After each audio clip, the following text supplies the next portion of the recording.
Coming up on this edition of the Newsfeed, a look at the history of protests at Virginia Tech.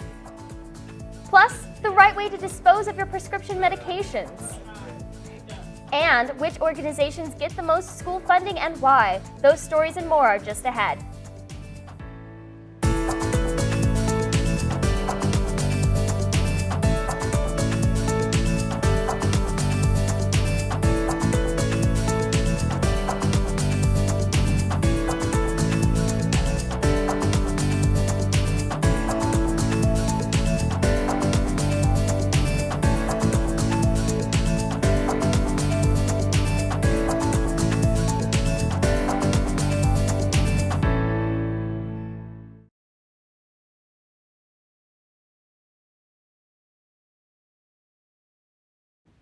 Hello, and thanks for joining us on this edition of the Newsfeed. I'm Kat Carter. And I'm Anna Friesen.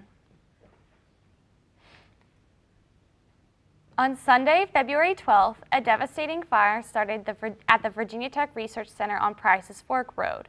Miraculously, no one was injured, but the damages to the building were catastrophic.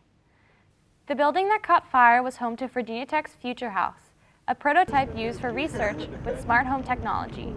The fire engulfed the entire building and nothing was able to be salvaged. The cost of the damages is estimated between $800,000 and $1.3 million. Logan Davenport, a student on the project, explains how the university hopes to replace the lost equipment.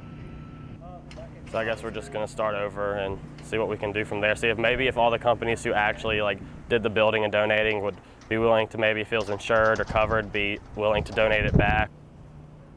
Almost all of the research equipment was previously donated, and the university, like Davenport, is hoping for donations to replace the items. The university is also in the process of deciding when and where a new facility will be built. Plans are currently being discussed, but no location or time frame for the new building has been determined yet. In the past few years, protests at Virginia Tech have become more common and are generally not a cause for concern for the university administration. These protests are very different compared to others in Virginia Tech's history, particularly those protesting the Vietnam War and intervention in Cambodia in the 1960s. Newsfeed reporter Carson Bartlett has more on the story.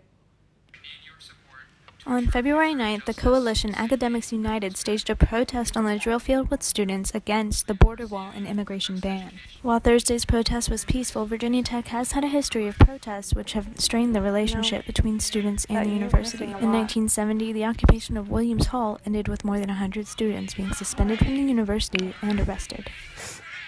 Most faculty members were a little bit surprised, in fact, by the harshness with which the administration went after the students.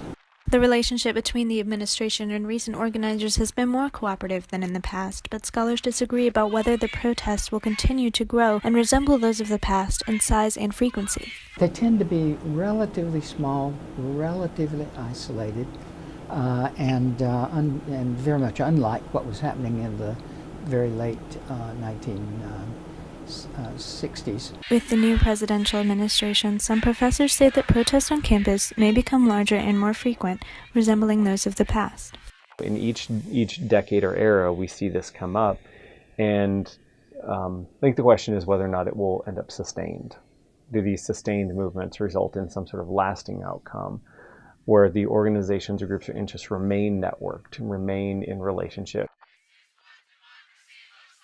Reporting for the Newsfeed, this has been Carson Bartlett.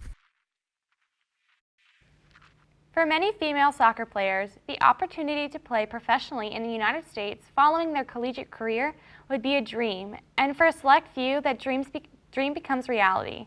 However, for former Virginia Tech standout Muriel Turner, who had the makings to become a top 20 draft pick in this year's NWSL draft, playing for one of those 10 professional teams was not in the plans, which is why she might be taking her talents abroad following graduation. Newsfeed reporter Blaine Fink has more. While the positioning of where in the draft order she might be picked fluctuated over the years, the fact remains, had Muriel Tiernan entered the 2017 NWSL college draft, she would have been taken by one of the league's 10 teams. However, the All-ACC first-team forward chose to forego the opportunity to play in the Women's Professional League in order to explore a career abroad. I think overseas appealed to me more than playing in the NWSL for a couple of reasons. One major one being that you get to travel and you're getting your expenses covered and you're getting to do something that's more than just playing soccer. You're going and seeing places in the world that you wouldn't get to otherwise. Since then, Tiernan and the Virginia Tech coaches have been hard at work attempting to get the former standout noticed. What we've done is we've compiled a little bit of a highlight video. We had a lot of highlights which we could combine and put together. We've sent that out to a couple different contacts, different maybe groups all over the world, basically. Tiernan explains that she intends to increase her training once she has an idea of where she will end up. And as for where that might be, both Tiernan and Adair expressed an interest in her playing in England or Scandinavia. But due to potential union issues and start dates, Tiernan's final destination remains to be seen. One thing is for certain, however, Tiernan intends to enjoy her final semester as a Hokie and to graduate alongside the class of 2017. Reporting for the Newsfeed, I'm Blaine Fink. Spring break is just around the corner, and that means many college students have started booking vacations to beach destinations all around the world. This also means that people begin thinking more about fitness, nutrition, and how they're going to look in their bathing suits. Newsfeed reporter Courtney Snookus has more on how students get fit for spring break, what works and what doesn't. Virginia Tech has been rated the #1 fittest school in the country. But it seems like more Hokies are looking to be healthy and active as spring break approaches.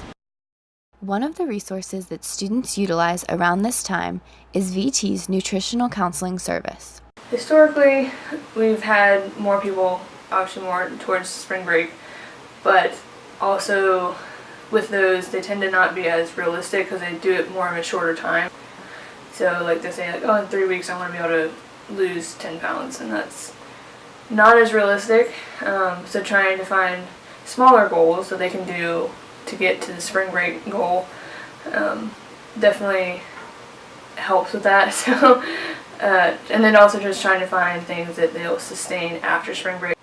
This is Courtney Snookus reporting for the Newsfeed. Just ahead on the Newsfeed, a bit of history about Army ROTC at Virginia Tech, and how to get rid of your old medications the right way. That story and more after this break. Hey, look, it's those guys. Are you good to drive? I'm fine.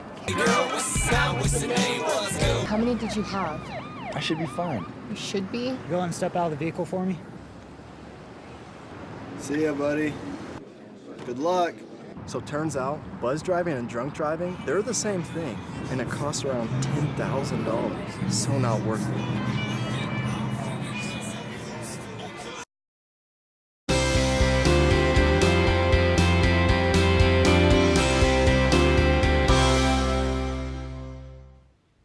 Welcome back to the Newsfeed. Flu season is at its peak, but what do you do with the medications when you're no longer sick? Old prescription medicine is dangerous when it's lying around the house. It can get into the wrong hands. Children or pets might accidentally take the medicine, and it could be deadly. Most people who abuse drugs get them from family and friends who stockpile old medications. Sure. You see a lot of diversion happen because someone comes in and they take a bunch of extra medication left over from like grandma or something. So you get a lot of like narcotics and stuff that get in the wrong hands because of that. What I'm listening to right now, Counts recommends taking old or expired medicine to take-back programs. They're offered by most law enforcement agencies and pharmacies. If you want to put your medicine in the garbage, put the pills in a sealable plastic bag full of cat litter or coffee grounds first so they won't be used. With over 700 student organizations under the university's banner, Virginia Tech gives its students many opportunities to connect with each other through hobbies, sports, and even religion. But not only do these organizations keep the students happy, a few even work to keep up the university's image with the surrounding community. Here's Newsfeed reporter Dylan Holliday with more on the story. Student organizations are Virginia Tech's driving force when it comes to public relations with the community, hosting major events on campus that are open for the public to attend. So historically, both groups have done a lot of programming that work with the community, with Blacksburg being such a close tie to Virginia Tech. A lot of the kind of entertainment options and some of the educational things that they offer they're open to the community for the most part. Most of the programs are.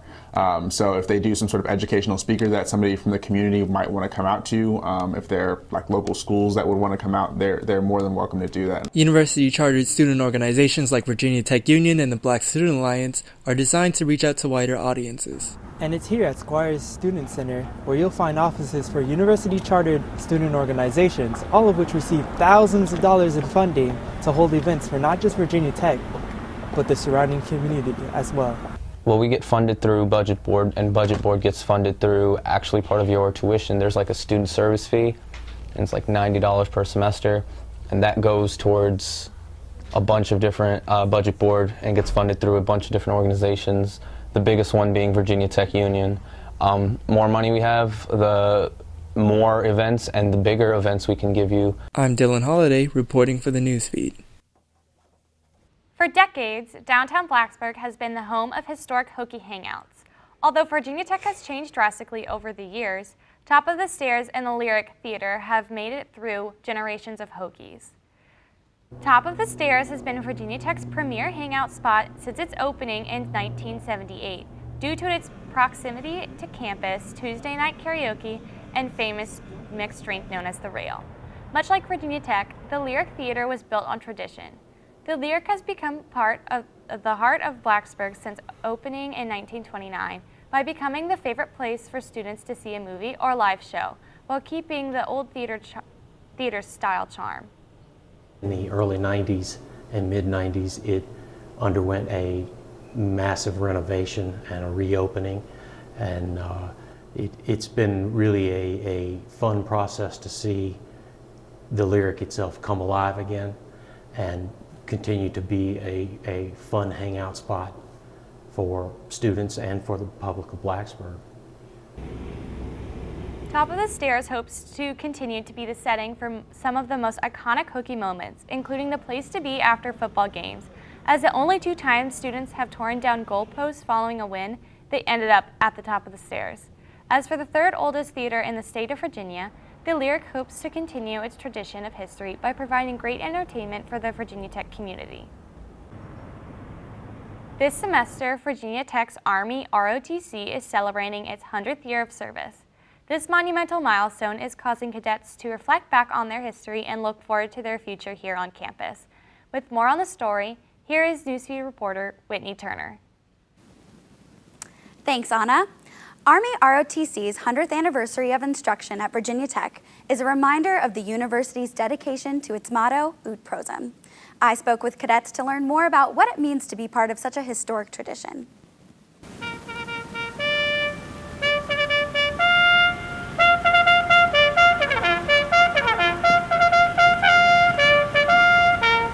Army ROTC at Virginia Tech celebrates its 100th year of service this semester.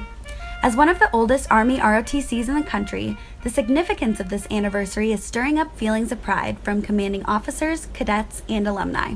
Colonel Milton, who's in charge of the Army ROTC, came up and gave a speech about how important Army ROTC is and how many, officers we've produced throughout the years, and how we're creating really good officers that go in and, are transitioned pretty well into the Army department.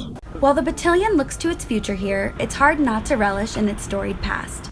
Evidence of the Corps' accomplishments throughout the years decorate Virginia Tech's campus. There are traditions everywhere.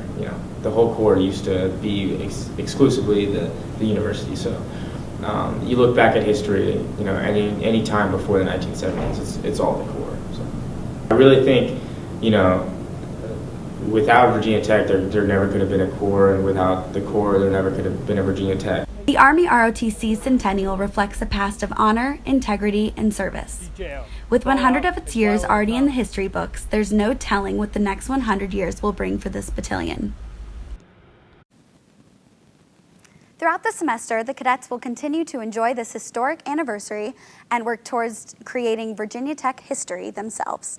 For the Newsfeed, I'm Whitney Turner. Back to you at the news desk.